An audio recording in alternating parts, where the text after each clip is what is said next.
Well, it's nice to get the monkey off our back and now maybe get back on a winning track. It was a tough ball game. Obviously, they came back in the fourth quarter like they always do, and our guys bucked up at the end and were able to make a play. So it was a hard-fought game both ways. It was two teams that were 1-6, clawing and scratching at each other, and great football game. Different kind of great football game than last week, but still a great football game.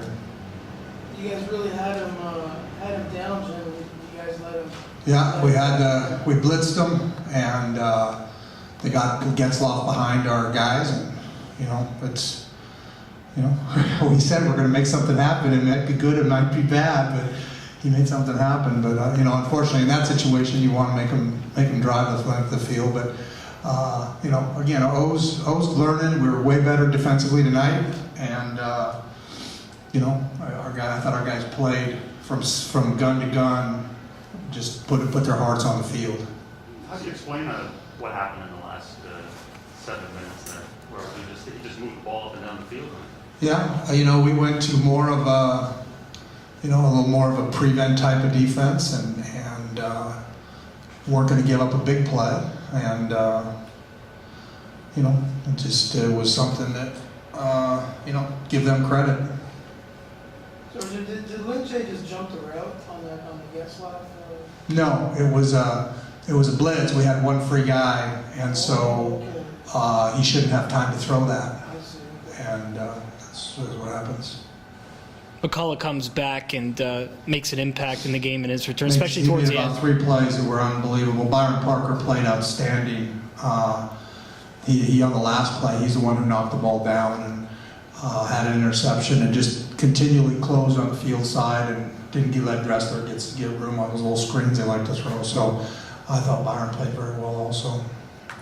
Offensively, it didn't seem like they were giving you guys that deep. Right. They gave us the underneath things, and you kind of take what you get. And in the second half, in the fourth quarter, they had the ball quite a bit, so we didn't have it much. But we need to do a better job in the fourth quarter of solidifying the game. Last year, we had that situation against them. We ran the ball and ran the clock out. So those are things that we got to get better at. We haven't been in that situation much where we were ahead, so hopefully we'll learn from it. And now we get to go on a break off of a win, and hopefully this can catapult us and get us rolling forward. What'd you think of Cleo tonight? I thought Cleo played. He was very efficient. We didn't turn the ball over. They did some things to make his game less spectacular than last week. Obviously, they took away deep balls and didn't allow him that. But I thought he made key throws. That drive he had in the third quarter when he took us down for the score, which put us up by 21-1. I thought that was a key drive, and he made some good throws in it. So I thought he played solid. He didn't play at the level he played at last week, but he played solid. Corey's running, especially at the goal line, Jim. Say that again? Corey's running, especially at the goal line. He's so physical and runs so hard, and he's he cares. He's very emotional, and that's what makes Corey Boyd Corey Boyd. And even though it was tense at the end, do you think this, like a win like this, is actually better for them going into the break? Maybe it could have. It might be better for them, but it sure isn't better for me. I'd have much rather gone in at 24-1 and just said that was great and see you in 2 weeks. But that's things happen for a reason, and the reason we were 1-6, there's a reason for it. Now we're 2-6. We got BC coming in here, and for us, this is vital. It's just vital that we continue to grow on this and play together as a football team.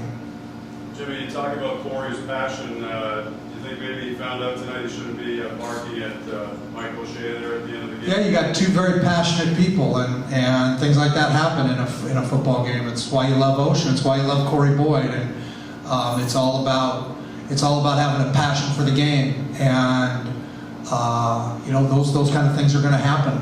And frankly, it's not an issue. I know it wasn't an issue with Osh, and it's not an issue with Corey. It is it's part of what goes on in football. So I love that these guys are as emotional and care as much as they care.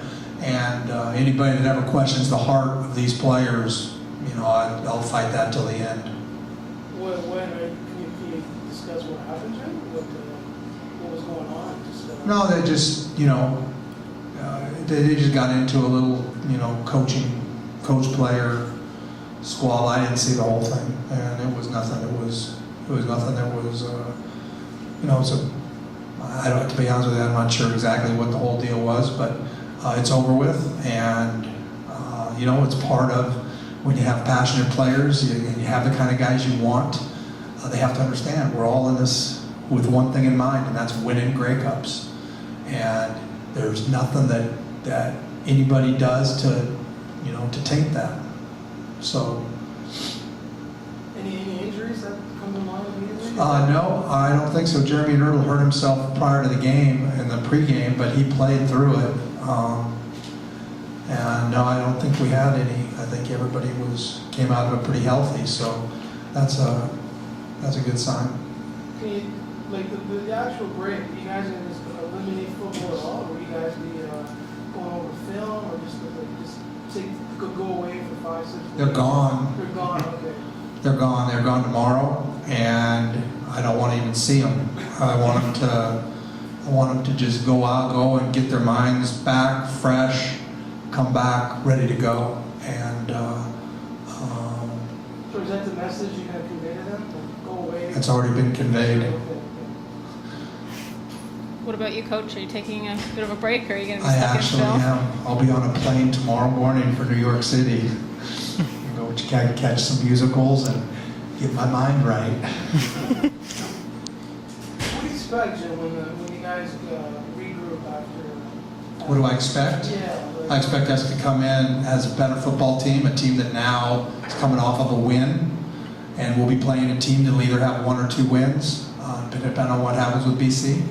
And same type of deal. They'll be scratching and clawing for everything they can, and you know, we need to continue to move forward and continue to win games. We need to, you know, to play a little bit better all the way around. We're a growing football team, and like I say, the number one thing you can't teach is passion and heart. And these guys have passion and heart. So tonight obviously was an important step. Excuse me? Tonight obviously was an important step in that process. Well, there's no question. I mean, you get to a point where, you know, you drop enough games that you just get behind and you're out of it. And you know, we don't think about playoff scenarios and things at this point, but we also realize that there comes a point you have to win some games. And so, you know, these are important for us to start building on this now, and that's what we plan to do. How important is it is with your young imports for them to get them to understand that because of the lengthy schedule here, the way things work, that 1-6 is not like the NFL 1-6. The 1-6 is not over. Correct. There's lots of time, and you know, don't you give up on us. Yeah, and I think that's, you know, I think the players tell them that. Again, we don't talk about the length of the season. We don't talk about playoff scenarios. We talk about, can we walk out of that locker room tonight with our head high, that we put our hearts on the field? And win or lose in that game, they could have walked out of that locker room with their head high, that they played hard, that they played with every ounce of heart they had. And that's the way we approach every game. So we expect them to play like that every game. And obviously, you know, you're going to win some, and obviously you're not going to win some.